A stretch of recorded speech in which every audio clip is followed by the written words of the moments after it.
इस कहानी के लेखक है संजय कामले। रात के 10 बजने को थे। मेंटल हॉस्पिटल की वो पुरानी जर्जर बनी इमारत किसी पुराने खंडहर से कम नहीं लग रही थी। इमारत के बाहर कुछ बड़े से पेड़ थे जिनके पत्ते गिरने के कारण टेढ़ी मेढ़ी शाखाएं ही बची थी। बाहर पेड़ों की शाखाओं पर उल्टे लटके चमगादड़ों का झुंड अपनी खौफनाक आवाजों से रात के सन्नाटे को और डरावना बना रहा था। पर एक शाखा पर पेड़ की कोहनी पर बैठा एक उल्लू बिल्कुल शांत था, जैसे उसे किसी की मौजूदगी का एहसास हो रहा था। उस उल्लू की नजरें उस इमारत की छत पर टिकी हुई थी। शायद उसे कुछ नजर आ रहा था, कुछ ऐसा जो आप और हम आम लोग नहीं देख सकते। उसी समय सीसीटीवी रूम से पूरे अस्पताल में निगरानी रखने वाली एक महिला कर्मचारी को सामने बड़ी सी स्क्रीन पर कई छोटे छोटे स्क्रीन पर मरीजों के रूम में लगे कैमरे दिखाई दे रही थी। हर रूम के हालात अलग थे। कोई चीख रहा था, कोई रो रहा था, कोई जोर जोर से हंस रहा था। सीसीटीवी में उनकी आवाजें ना सही पर हरकतों से समझ आ रहा था। निगरानी करते हुए अचानक से उस महिला की नजर एक कमरे के अंदर दिखने वाली हालत पर थम गई। एक कमरे में सीसीटीवी फुटेज पर उसकी नजर थम गई। छत पर एक कोने में लगे सीसीटीवी कैमरे में अजीब सा मंजर नजर आ रहा था। बेड पर एक लड़का पट्टियों से बंधा हुआ था और तभी उसके बेड के दूसरे कोने में एक धुंधली सी काली परछाई उभरती नजर आने लगी। वो महिला गौर से उस परछाई को निहारने लगी कि तभी बेड के ऊपर लेटे उस लड़के के शरीर में हरकत होने लगी, जैसे उसे अपने कमरे में उस काली शक्ति की मौजूदगी का एहसास हुआ था। उसने अपनी गर्दन उस परछाई की तरफ घुमाई और अपने आप को छुड़ाने की जद्दोजहद करने लगा। यह सब कुछ टीवी स्क्रीन पर देखकर उस महिला का दिल डर के कारण जोर जोर से धड़कने लगा। हेलो सिक्योरिटी, रूम नंबर 24 के मरीज को चेक करो, शायद कुछ परेशानी लग रही है। Okay madam. फोन रखकर उसने टीवी स्क्रीन पर देखा तो उस लड़के ने हाथ पैर से बंधी पट्टियों को तोड़ दी और दरवाजे की ओर भागा। सीसीटीवी में आवाज नहीं पर उसकी हरकतों से लग रहा था कि कमरे से बाहर निकलने के लिए सीसीटीवी कैमरे की तरफ देखकर जोर जोर से चीखते हुए दरवाजा पीटने लगा, जैसे वो खुद को बचाने की कोशिश कर रहा था। 5 सेकंड वो महिला उसी तरह डर भरी नजरों से उस लड़के की हरकतें देखती रही और डर के कारण उसके माथे पर पसीना आने लगा। और तभी टेबल पर रखे फोन की रिंग हुई, जिससे उसकी दिल की धड़कन ही रुक गई। हेलो मैडम, मैं रूम नंबर 24 के बाहर खड़ा हूँ पर अंदर से दरवाजा बंद है। मैं दरवाजा खोलने की कोशिश कर रहा हूँ। दरवाजे पर लगी छोटी खिड़की से देखो क्या नजर आ रहा है। कहकर महिला कर्मचारी उसके रिप्लाई का इंतजार करते हुए स्क्रीन पर देखा और सन्न रह गई। 4 सेकंड में सिक्योरिटी गार्ड अंदर पहुंच जाता है और हाथ में लिए वॉकी टॉकी से बात करने लगता है। मैडम, लगता है वो बेहोश है। ठीक है, उसे बेड पर रखो और पट्टियों से बांध दो। तभी सीसीटीवी की स्क्रीन चर्र चर्र करते हुए टेढ़ी मेढ़ी दिखने लगी। ये क्या मुसीबत है। कहते हुए महिला कर्मचारी ने कंप्यूटर के कीबोर्ड के कुछ बटन दबाए। कुछ सेकंड में स्क्रीन ठीक हो गई और दूसरे ही सेकंड में वो लड़का झट से खड़ा हो गया। यह देखकर महिला कर्मचारी के रोंगटे खड़े हो गए। सिक्योरिटी गार्ड की गर्दन पकड़कर उसे दीवार और फिर जमीन पर पटक कर मार डाला। जमीन पर पड़े सिक्योरिटी गार्ड के शरीर से निकलने वाला खून सफेद फर्श पर बहने लगा। सीसीटीवी पर देखे उस भयानक मंजर ने उस महिला कर्मचारी को अंदर से हिला दिया। वह डर के मारे कांपने लगी थी। सीसीटीवी की तरफ पीठ करके वो पागल लड़का अभी भी सिक्योरिटी गार्ड की लाश के पास खड़ा था।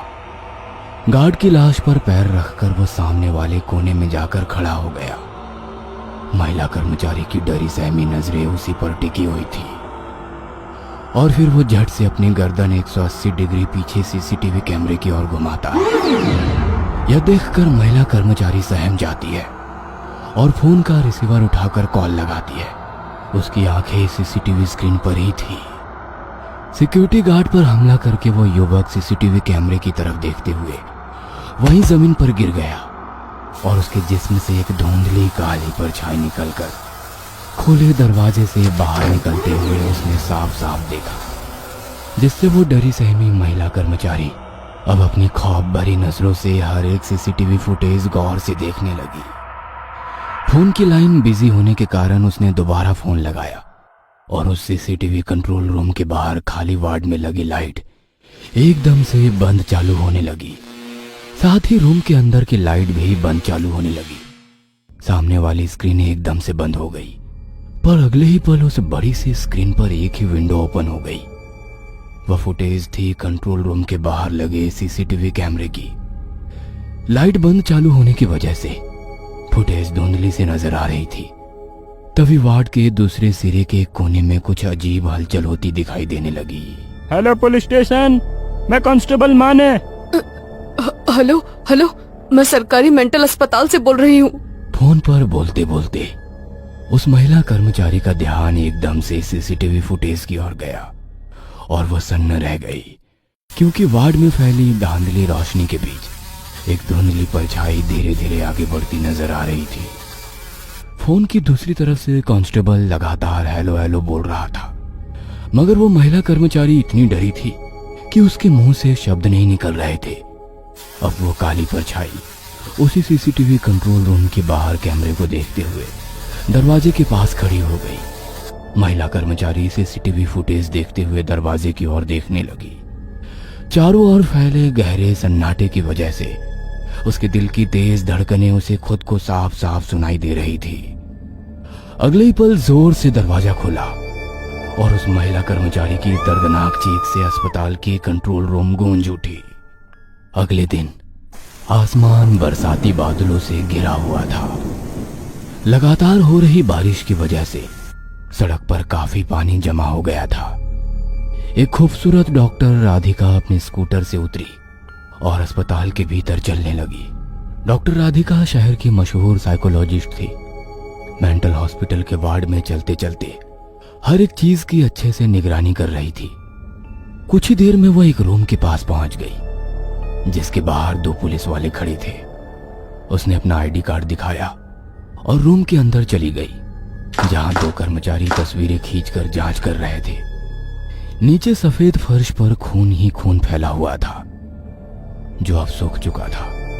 डॉक्टर राधिका ने दरवाजे के बाहर खड़े हवलदार से पूछा, खूनी भाग गया या उसे पकड़ लिया? भागता कैसे हमारे होते हुए?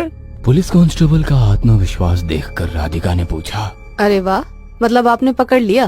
तभी रूम के अंदर जांच करने वाले एक कर्मचारी ने बताया, कत्ल करने के बाद खूनी बेहोश हो चुका था, इसलिए पकड़ा गया, वरना इतनी खौफनाक हत्या देखने के बाद किसी की हिम्मत नहीं थी उसके नजदीक भी जाने की। उसकी बात सुनकर राधिका ने पूछा, अब वो खूनी कहाँ है? मेंटल हॉस्पिटल के कमरे में, वो भी पुलिस की निगरानी में। और वो महिला कर्मचारी जो सीसीटीवी से निगरानी करती थी? वो तो मर चुकी है। मर चुकी है? पर कैसे? शायद हार्ट अटैक। शायद? क्या मुझे उस महिला की पोस्टमार्टम रिपोर्ट मिल सकती है? जी मैडम, डॉक्टर साहब से पूछकर मैं रिपोर्ट आपको भेज दूंगा। ठीक है। कहकर राधिका मेंटल हॉस्पिटल के उस कमरे की तरफ चलने लगी, जहां दीपक को रखा गया था। मेंटल हॉस्पिटल काफी डरावना लग रहा था। खाली वार्ड के दोनों तरफ मरीजों के कमरे, जिससे मरीजों के रोने, चीखने और हंसने की आवाजें आ रही थी। सामने से आने वाले कर्मचारी से पूछा, दीपक जिसने कल सिक्योरिटी गार्ड को मारा था? वो सामने वाले कमरे में मैडम। कहकर वो कर्मचारी आगे निकल गया। कुछ ही देर में वो एक कमरे के पास पहुंची। वो कमरा वार्ड के एक कोने में था। एकदम सुनसान, डरावना सा वो कमरा कुछ अजीब सा लग रहा था। बाहर एक पुलिस वाला खड़ा फोन पर बात कर रहा था। नजदीक जाते हुए राधिका ने दरवाजे पर लगी छोटी सी खिड़की से उसे अंदर झांक कर देखा, तो दीपक चुपचाप बेड पर बैठा था। कुछ डरा सहमा लग रहा था। इसकी पूरी जांच करनी पड़ेगी। उसका मेंटल चेकअप शुरू हो गया, पर वो हर सवाल का जवाब किसी नॉर्मल इंसान की तरह दे रहा था। तभी राधिका के परेशान चेहरे की ओर देखकर दीपक ने कहा, मुझे पता है आप असल में क्या पूछने आई हैं, या फिर किस चीज की जांच करने आई हैं। जांच? किस चीज की जांच? मौतों की जांच। और हर मौत में मेरी इन्वॉल्वमेंट। तो खून हो रहे हैं और उनका शक तुम पर है, इसकी जानकारी है तुम्हें? हाँ, सब जानते हैं कि गार्ड की मौत कैसे हुई, पर ये कोई नहीं जानता कि महिला कर्मचारी की मौत कैसे हुई। हार्ट अटैक से। वो पोस्टमार्टम रिपोर्ट में आएगा, पर उसने कुछ ऐसा देखा कि उसका दिल बर्दाश्त नहीं कर सका। ऐसा क्या देखा था उस महिला कर्मचारी ने? अपनी डरावनी मौत, मौत जो उसके आसपास कहीं थी, जिसे वो महसूस कर सकती थी पर ना देख सकती थी, ना उस मौत से बच सकती थी। तुम्हें उस मौत से डर नहीं लगता? हाँ लगता है, पर वो मुझे अब नहीं मारने वाली। वो इंतजार कर रही है। इंतजार। इंतजार? किस चीज का इंतजार? दीपक खामोश रहा। उसकी खामोशी देख राधिका ने पूछा, अब वो कहाँ है? एक गहरा सन्नाटा। राधिका का सवाल सुनते ही दीपक कुछ सेकंड राधिका के आंखों में आंखें डालकर देखता रहा और फिर राधिका के पीछे देखा। एक अजीब सी मुस्कुराहट दीपक के चेहरे पर छा गई और वैसे ही अजीब सी नजर से उसने दोबारा राधिका की ओर देखा। अगर जिंदा रहना चाहती हो तो दोबारा मुझसे मिलने मत आना। उसे तुम पसंद आ रही हो। किसे? खुलकर बताओ, डरो मत। राधिका की यह बात सुनकर दीपक गुस्से से आग बबूला हो गया। उसने जोर से सामने वाले टेबल पर हाथ मारा और चीखते हुए बोला, मैं नहीं डरता, पर तुम्हें डरने की जरूरत है, क्योंकि अगला शिकार तुम हो। दीपक की वो डरावनी हरकत देखकर पास खड़ा एक पुलिस वाला दौड़ता हुआ आगे आया और दीपक को जमीन पर गिरा दिया। मैडम, आप यहाँ से निकलिए, ये काफी खूंखार है। दीपक की हरकत देखकर राधिका सहम गई। दीपक गुस्से में उसकी तरफ देखता रह गया। रात के करीब 11 बजने को थे। राधिका बेड पर लेटी जरूर थी, पर उसके दिमाग से वो बात निकल ही नहीं रही थी। अपनी आंखें बंद करके वो गहरी सोच में डूबी थी। अगला शिकार मैं हूँ? इसका क्या मतलब है? लगता है इसके दिमाग पर काफी गहरा असर हुआ है। कल उसे शॉक ट्रीटमेंट देना होगा। वह सोच ही रही थी कि तभी उसके मोबाइल की रिंग हुई। मेंटल हॉस्पिटल से फोन, वो भी इतनी रात को? उसने फोन रिसीव किया। हेलो। दूसरी तरफ से कोई बात नहीं कर रहा था।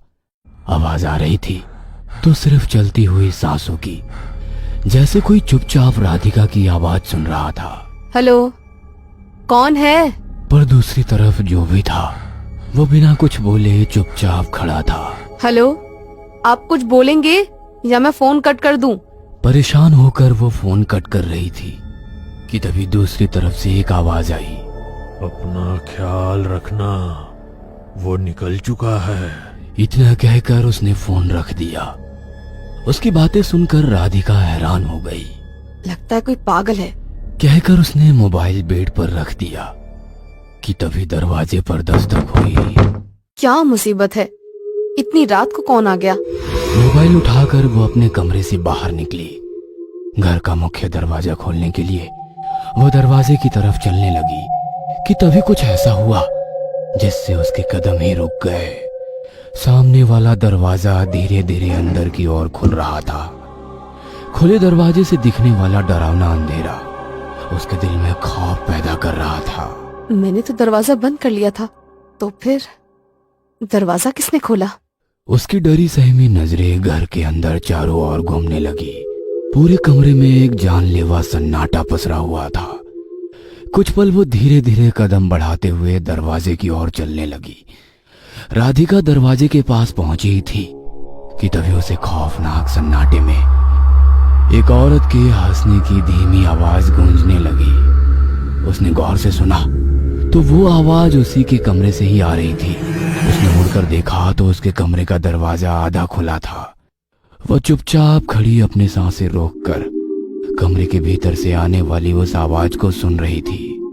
गहरे सन्नाटे से आने वाली हल्की सी आवाज काफी डरावनी लग रही थी। डर के कारण उसके माथे पर पसीने की बूंदें जमा हो गई। दिल भी जोर जोर से धड़क रहा था। उसके पीछे का दरवाजा जोर की आवाज से बंद हो गया। उसने झट से मुड़कर दरवाजे की ओर देखा। उस आवाज से राधिका पूरी तरह से सहम गई। डर के मारे उसका दिल जोर जोर से धड़कने लगा और दोबारा उसे अपने कमरे से वही हंसने की आवाज सुनाई देने लगी।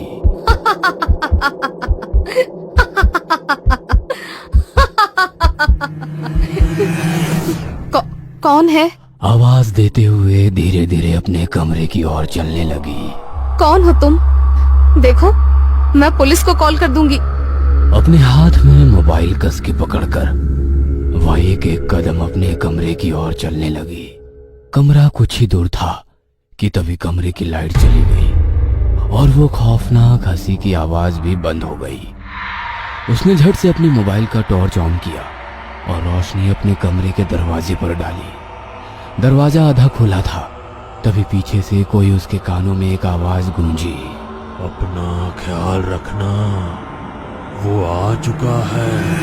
आवाज सुनकर वो झट से पीछे मुड़ी, पर पीछे कोई नहीं था और तभी एक काला साया तेजी से उसके ऊपर झपटा और झट से वो नींद से जाग गई। वह बेड पर ही लेटी थी। वो उठकर बेड पर बैठ गई। डर के कारण उसका पूरा शरीर कांप रहा था कि तभी मोबाइल की रिंग हुई। दीवार पर टंगी घड़ी में 2 बज रहे थे। उसने फोन उठाया। फोन मेंटल हॉस्पिटल से था। कांपते हुए उसने फोन रिसीव किया।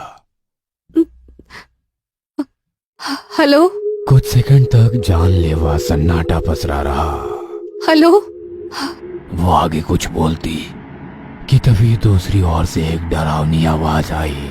अपना ख्याल रखना, वो निकल चुका है।